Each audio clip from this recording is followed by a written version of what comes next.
Hi everyone. Today's Wellbeing Wednesday is on resilience. Psychologists define resilience as adapting well in the face of a challenge or coming back from a setback. So adversity can include, and challenges can include, an endless number of situations that we face over our lifespan. As much as resilience includes and involves bouncing back from these difficult experiences, it can also involve profound personal growth. I've heard many people looking back at hard times and being able to see with perspective the personal growth and development that came out of an otherwise really tough period that they faced. And it's resilience that empowers us to grow and even improve our life along the way, sometimes the small positive from a really tough event. Adverse life events are certainly painful and difficult, there's no doubt about that, but they don't have to determine the outcome of our lives. There are many aspects of our lives that can be controlled, and focusing on these will help us get through really tough times. Resilience isn't necessarily a personality trait that some possess and others don't. On the contrary, actually, resilience involves behaviours and thoughts and actions that anyone can learn and develop. It's a bit like building a muscle. Increasing your resilience takes time and intentionality. So today we're going to focus on 5 strategies that will increase our capacity to be resilient. So first one is building connections. So prioritising relationships. Connecting with empathic and understanding people can really help us so that we don't feel alone in the midst of facing a really tough time. So focusing on finding trustworthy and compassionate friends and family who really validate our feelings will help support and build our skill of resilience. The pain of traumatic events can really lead some people to isolate themselves rather than connecting with others, but it's really important to connect with those who can help and support us. So the second thing is building wellbeing. So taking care of your body as first in building wellbeing. Self-care is a bit of a popular buzzword, I know that, but it is actually a really legitimate practice for mental health and building resilience. That's because stress is just as physical as it is emotional. So promoting positive lifestyle factors like proper nutrition, ample sleep, hydrating, I'm really bad at drinking water and I should, regular exercise can strengthen our bodies to adapt to stress and also reduce the toll of emotions like feeling overwhelmed. Practicing mindfulness is great for building our well-being and avoiding negative outlets. It can be really tempting to mask our pain, but that's like putting a band-aid, on a deep wound. So focusing instead on giving our body resources to manage stress rather than seeking to eliminate the feeling of stress altogether is encouraged. So the third is around finding purpose. That can be helping others, whether it's taking something to your neighbour, giving someone a call, checking in with them, helping a friend in need. We can gain a sense of purpose, and that builds self-worth. It helps us connect with people, obviously, and it tangibly helps others. And this all empowers us to grow in our resilience. Being proactive, it's helpful to acknowledge and accept our emotions during hard times, but it's also important to help promote thinking through what I can do to help myself in this situation. So identifying what's in our control and what is out of our control is really important. At the moment, obviously, restrictions and COVID are beyond our control. However, we can choose our attitude, be creative, open to finding new ways of doing things, and holding on to hopeful thinking.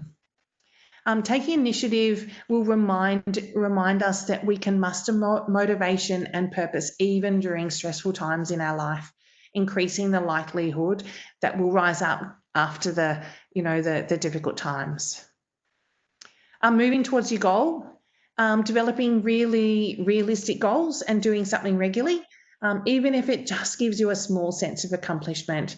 It'll enable us to move forward towards the things that we want to accomplish. So instead of focusing on tasks that seem unachievable, we can ask, what's one thing I can accomplish today that will help me move in the direction that I want to go. And then looking for opportunities for self-discovery. At the moment, we may not feel like there are many positives, but out of hardship, people have reported better relationships and a greater sense of strength, even when feeling vulnerable. So the fourth area is embracing healthy thoughts, also does build resilience. So keeping things in perspective, how we think can play a really significant part in how we feel. How resilient we are when we're faced with obstacles is around identifying areas of our thinking that perhaps not are rational, such as having a tendency to catastrophize things, assuming the world's out to get us. But we need to really try and adopt a more balanced and realistic thinking pattern, and this will build resilience. So, for example, if you feel overwhelmed by a challenge, remind yourself that what happened isn't an indication of what the future will be like. You may not be able to change, COVID and restrictions at the moment, but we can change how we interpret and respond to what's going on around us. Accepting change, it is a part of life. No one really likes change, but it is an inevitable part of life. So certain goals or ideals may no longer be attainable because of challenges in life. And that's obviously what we're seeing at the moment with COVID. But accepting that circumstances are beyond our control can really help us focus on circumstances that can be altered. Maintaining a hopeful outlook. It's hard to be positive, isn't it, when life isn't going our way? But an optimistic outlook really empowers us to expect that good things will happen. We will get through COVID. Try visualizing what you want. Try thinking about what you would love to achieve later in the year or over the school holidays, rather than worrying about what mightn't happen or might happen. Also learning from your past. By looking back at who or what was helpful in previous times of distress and in times of challenge, you may discover how you can respond effectively to new situations. We can remind ourselves of how we got through previous tough challenges and ask what we've learned from these experiences to be able to put them in place to be able to come through stronger this time. And the last one is seeking help. Getting help when we really need it is crucial in building our resilience.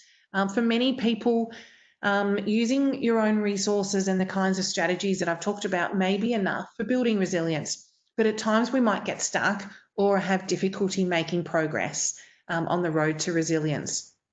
It's important, it's important to get professional help if you feel like you're unable to function as you would like because of a stressful life experience. Keep in mind that different people tend to have different styles of support and want different styles of support, but also different experiences affect us all differently. So don't be hard on yourself if you need support. So to wind up, in order to build resilience, we can build authentic connections with others. We can look after all aspects of our wellbeing, finding and developing purpose in our life, and promoting healthy thinking. These are all ways that will build our resilience and almost sort of build us up in readiness for the challenges that life will throw at us. Life is full of setbacks, and unfortunately it's not a case of if setbacks will happen, it'll be when. But by preloading with resilience factors, you will come out on top and get through the challenges. There's so much hope and so much beauty in the world. And when we can focus on all the things that are going well, it helps us to cope with those things that when they don't go well, we can get through them. So identifying when you need help or support is crucial. But take care, everyone, and thanks.